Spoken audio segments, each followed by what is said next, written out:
Hello friends, আপনারা সবাই কেমন আছেন? এখন আমি চলে এসেছি আমার দেশের বাড়ি শুলপাটিয়াতে। এখন ধান কাটা চলছে, ধান কাটা সিজন চলছে, বড় ধান কাটা চলছে এই মুহূর্তে। চারিদিকে দেখুন কি থমথমে পরিবেশ, আর কি সুন্দর সবুজাবো, তাই না? মনটা বেশ ফুরফুরে হয়ে যাচ্ছে। আজ একটু মেঘলা করেছে অবশ্য। হ্যাঁ, দেখুন ওই যে দূরে ধান কাটা চলছে।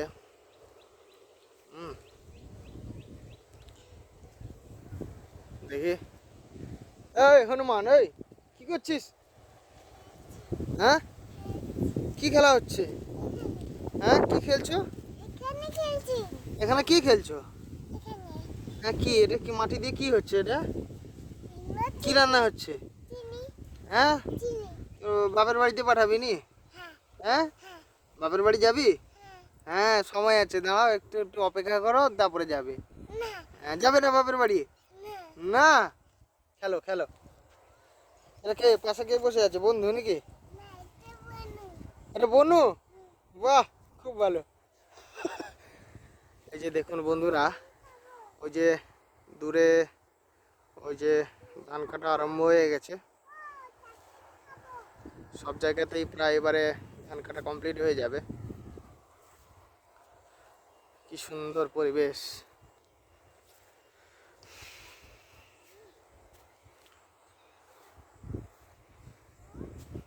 তাই না? এই যে দেখুন, আমার দাদু মোটামুটি কিছু আম গাছ লাগিয়েছিল। ওই আম গাছ কিছু রয়ে গেছে। কিছু পারুক আর নাই পারুক, দাদু তো নেই, দাদু মারা গেছে, কিন্তু আমার দাদু কিছু আম গাছ লাগিয়েছিল। সেই আম গাছগুলি এখন অক্ষত আছে, আপনাদেরকে দেখাচ্ছি। এই যে আম গাছে আম হয়েছে, কিন্তু হনুমানের জ্বালায় একটাও রাখার কোনো উপায় নেই। এই এই যে আগে আরও বেশি পরিমাণে আম গাছ ছিল। এই এই জায়গাগুলোতে আমরা মাঝখানে মাদুর পেতে শুয়ে পড়তাম, এবং আম আমাদের উপরে এসে পড়তো, তো বেশ মজা লাগতো ছোটোবেলায়, খুব আনন্দ হতো। এখন তো গাছপালা আরও অনেক কাটা হয়ে গেছে, আগে আরও বেশি পরিমাণে গাছ ছিল। এই যে দেখুন, এটা হচ্ছে আমার দাদুর বাঁশ বাগান।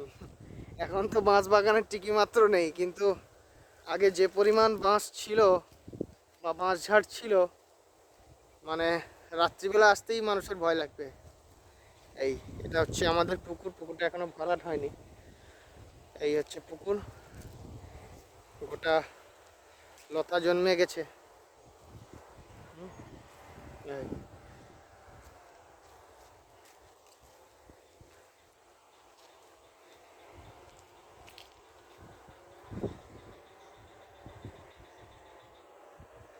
হনুমানের জ্বালায় মোটামুটি এখানে আসতে বড়ই ভয় লাগে,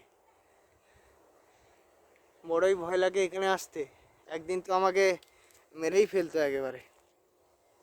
এই দাদু মোটামুটি আম গাছ কিছু লাগিয়ে দিয়ে গেছে, ওই আম গাছগুলি বড়ই অক্ষত আছে, কোনো অসুবিধা নেই।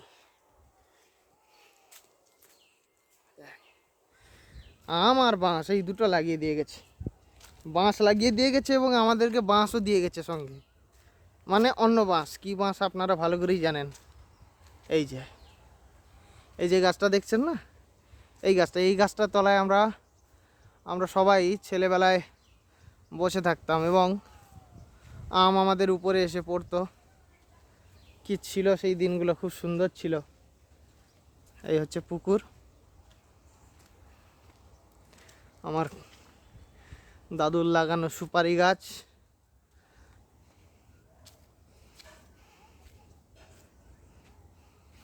এই আম কাঁঠালের জঙ্গল, মানে কোনো কিছুরই অভাব নেই। আম, কাঁঠাল, পেয়ারা, বেল, কোনো কিছুরই অভাব নেই। শুধু একটু যত্নের অভাব বা সময় দেওয়ার অভাব থেকে গেছে। এই যে সবেদা গাছ, বহু পুরনো সবেদা গাছ, এটি প্রায় হয়ে গেল কত, আজ এটি হয়ে গেছে 30 বছর হয়ে গেছে এই সবেদা গাছ। 30 একটু বেশি বলে দিলাম, 25 হয়ে গেছে। এই সবেদা গাছের বয়স হয়ে গেছে 25। এই যে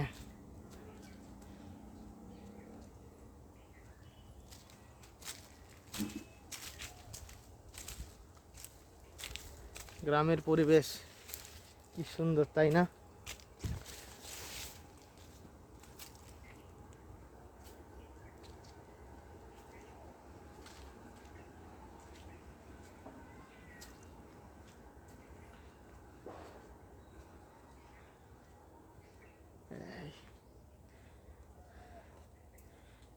এই হচ্ছে,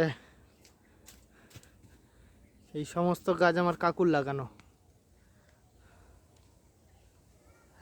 এই হচ্ছে বাগান। মোটামুটি জায়গার অভাব নেই, কিন্তু একটু পরিচর্যার অভাব। যদি পরিচর্যা ঠিকঠাক করা যায় তাহলে এখান থেকেই একটা বছরে 1 থেকে 2 লাখ টাকা ইনকাম করাটা কোনো ব্যাপার নয়। এই যে গরিবের গাড়ি দাঁড়িয়ে আছে, এটি হচ্ছে গরিবের গাড়ি, মানে আমার গাড়ি।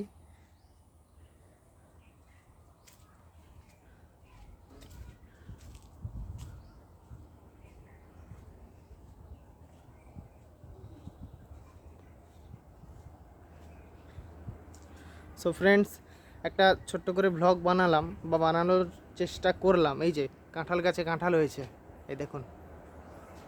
এই যে কাঁঠালগুলোর সাইজগুলো একবার দেখুন, কোনো ওষুধ মারা হয়নি, না সার দেওয়া হয়েছে, না কিছু হয়েছে। কাঁঠালের সাইজগুলো একবার দেখুন। আমি আবার নজর ফেলে দিচ্ছি। সো ফ্রেন্ডস, একটা ছোট করে ভিডিও বানালাম বা ভ্লগ ভিডিও বানানোর চেষ্টা করলাম। যদি আপনাদের ভালো লেগে থাকে তাহলে কমেন্ট বক্সে অবশ্যই জানাবেন। আর যদি ভুল ত্রুটি কিছু হয়ে থাকে তাহলে মাফ করবেন। সবাই ভালো থাকুন, সুস্থ থাকুন এবং বেশি বেশি করে এই গরমে জল খান।